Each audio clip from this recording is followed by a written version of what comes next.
Alhamdulillahi Rabbil Alameen, wassalatu wassalam ala Rasulina Muhammad al-Amin, wa na'udhu billahi minash shaitanir rajim, bismillahir rahmanir rahim.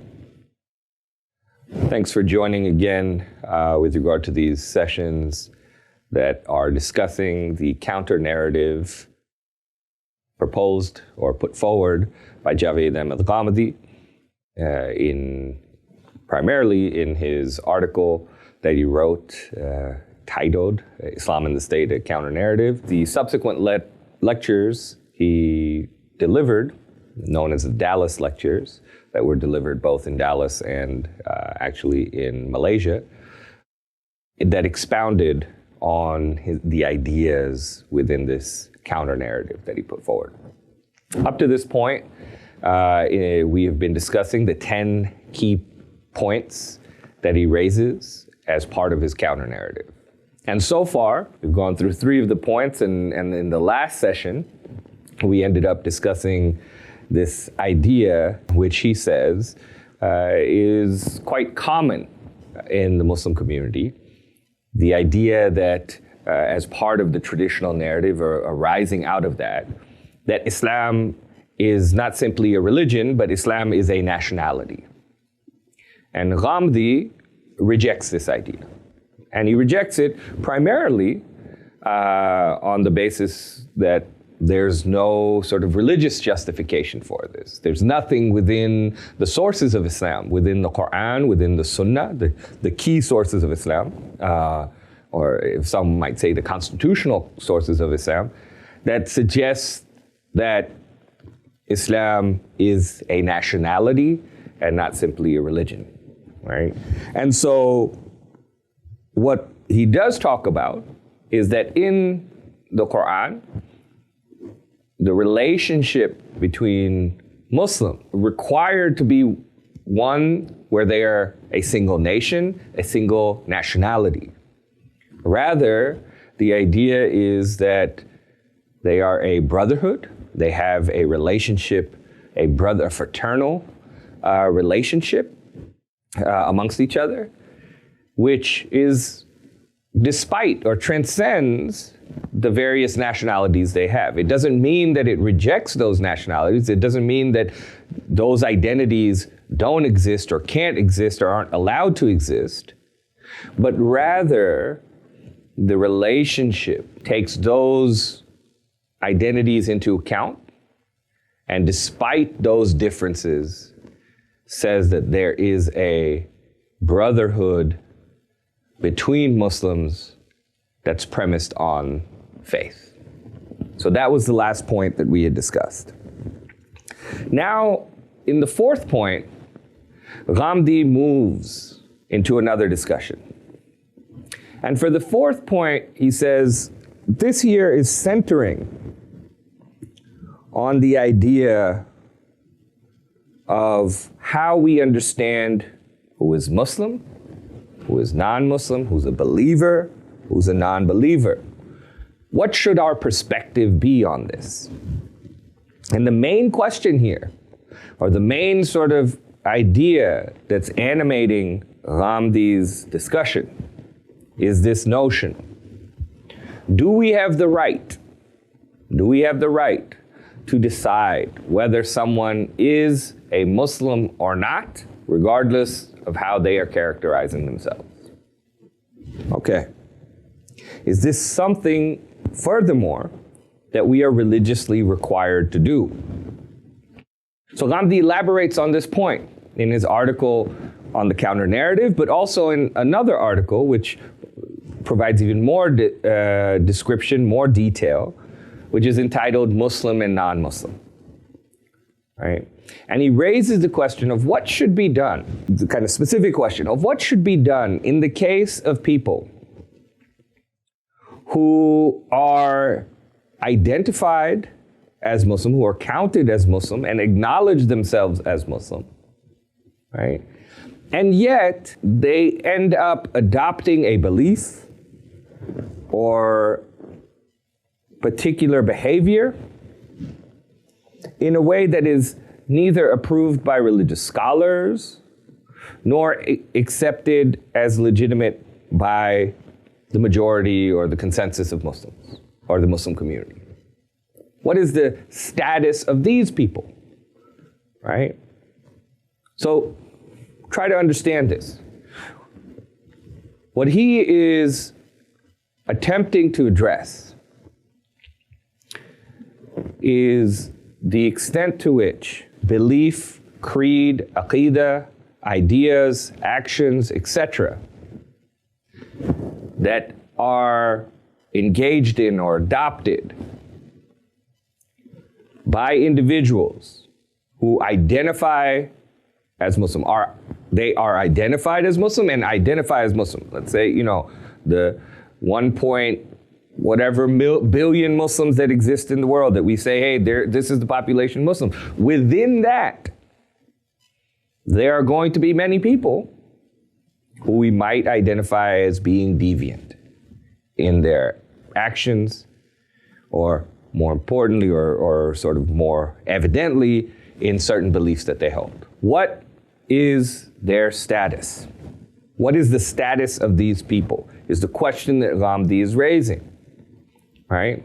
And what he is basically saying is, from the standpoint of Islam's sources, from the Quran and Sunnah, what we can determine is that you can say that these people are wrong in what they have believed. You can say that they have deviated from the correct path. You can note the problems that exist in what they are putting forward as a legitimate belief in Islam or a creed within Islam. But what you cannot do is you cannot remove them from the community. And he says the reason why is because these people, these folks who you are categorizing as deviant, they are formulating their arguments on the basis of the Quran, on the basis of the Sunnah, right? However they sort of understand those things, but they're basing that they have adopted a methodology of proof with regard to something being religious within the faith of Islam. They've adopted the methodology that is premised upon Islam's core sources, which is the methodology that all groups within the Muslim community at the base level begin with. And in that sense, then, are affirming their connection to the community and the fact that they are a part of it. You can hold a harsh opinion of them. You can have a severe opinion of them, but you cannot remove them from the community. No one has the right to expel them from the community because of the fact they are actually affirming. They're affirming their inclusion within the community by the way in which they are putting forward proof for their positions, for their views, for their particular beliefs. What he is essentially saying is that this is an interpretive difference. And it might be a absolutely crazy, outlier, deviant, out there opinion, and you can label it as such. You can say this is absolutely absurd as an interpretation. But you cannot use that then as a basis to unilaterally decide to remove them from the community. And people might say, well, listen, what do you think God's judgment would be on these people? How do you think God would think of these views that these people have that are so out there, that don't even make sense as interpretations? And Ghamidi says that is something we have to reserve and wait till the day of judgment to find out, because we simply do not have the knowledge to make this type of determination as to what God's judgment would be. We don't know what God's judgment would be. We don't have access to God's will in that way. In essence, for Ghamidi, these are two sides that are disagreeing with what with regard to what the Quran means or is saying on a particular issue. And we are not equipped, truly equipped, to conclusively resolve this debate. In order to do that, someone would need to have divine authority, and no one can claim this authority. According to Ghamidi, no one can claim this authority. There's no other route to arrive at God's judgment than to simply wait for it. The last person to have the authority to pronounce on God's judgment, Prophet, peace be upon him, and he is no longer around, and as a result, we have to wait. We have to wait till the day of judgment. So, what Ghamidi essentially then says is that people who might be accused of having deviant beliefs or deviant behavior, but who affirm themselves as Muslim, in this world, we must consider them Muslim. They must be considered Muslim. They must be treated as Muslim. They are in fact Muslim. You don't even have a right to not consider them Muslim based on whatever laws you create within your society, whatever social conventions you are going to apply to other Muslims, you have to apply to these folks as well. You have to deal with them the way you do with other Muslims.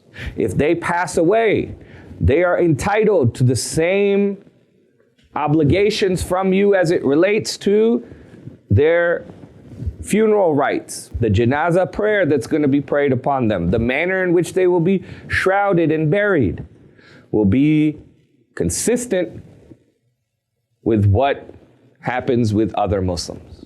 That they are a part of the community and are entitled to all the obligations that are owed to other members of the community at the time of passing. Right? Similarly, with regard to marriage, with regard to divorce, the rules as it relates to other Muslims will apply to them.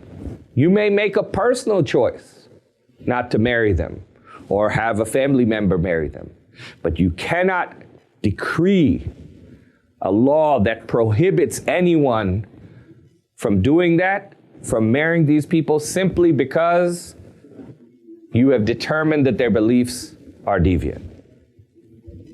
Right? You can make personal decisions here, but you cannot legislate against it. So religious scholars have the right to point out this group's mistakes, to encourage them to accept a correct path. They should meet with them, Ghamidi Sahib says. They should talk to them. If there's anything in the ideas of this people that is approaching shirk or kufr, then they should point that out. Right? These scholars can tell others of the wrongs of this group, right? You can inform society that, hey, this group here, their beliefs are totally illegitimate. You can do that. You can explain the extent of wrongfulness and deviance within the belief that certain groups within the Muslim community have. However, no one has the right. No one has the right to decide, not even scholars, not even religious scholars. No one has the right to say that these people are no longer Muslim and must be excommunicated from the community, according to Ghamidi. Ghamidi is pointing out here something important. He's saying that it is not simply that the choice is between either remaining silent when people are pursuing deviant ideas, deviant beliefs, deviant behavior, or excommunication. That those aren't the only two options, right? It's not simply be quiet, I'm okay, you're okay, regardless of what you're doing. No, it's okay to dispute, he says. It's okay to point out the wrong, right? It's okay to invite people to correct themselves. If someone, for instance, is taking towards superstitions, or if someone is getting involved with intoxications, this should be pointed out. An attempt should be made to correct these folks. But as you bring the truth forward to them, you present evidence to them. In fact, this is a duty of yours to do that. It's an obligation upon you to make the truth known. You cannot know that something is shirk and not point that out and say nothing.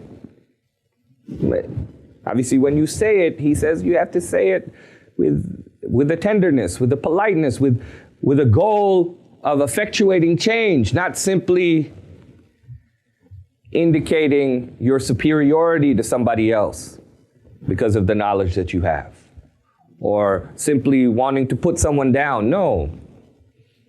You're going to convey the truth in a manner that is fitting, right? That will accomplish the end that you seek, which is that this other person, this other group, tunes into the ideas you're putting forward.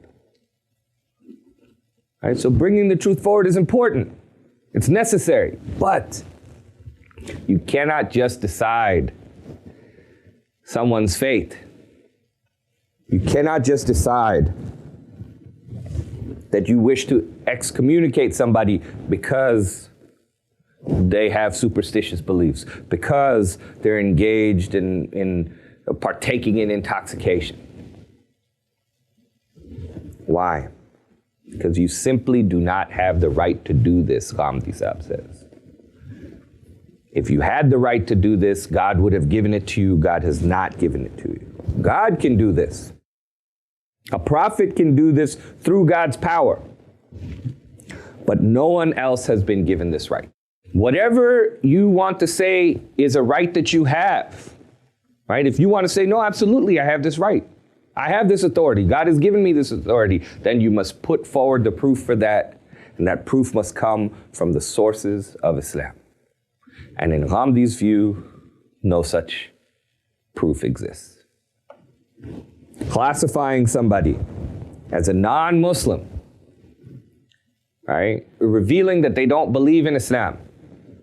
And that's fine, right? They could be a Christian, could be an atheist. It's not meant pejoratively, not meant as an insult, just a factual statement, a description of fact, similar to whether someone is an American versus not American, right? Or non-American.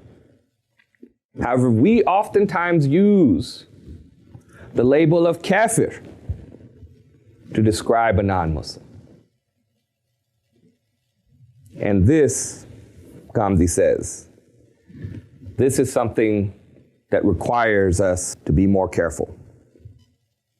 And in the next session, I'm going to explore this idea further in Ghamidi's thought with regard to the idea or the notion of who is a kafir. So up to this point, what Ghamidi is putting forward is, hey, we cannot excommunicate people from within the Muslim community. We cannot excommunicate them simply because of deviant belief or deviant behavior if they themselves are acknowledging that they are Muslim and that they are putting forth proof for these deviant ideas from within the Quran and Sunnah. It may not be good proof, but that is the method they're using.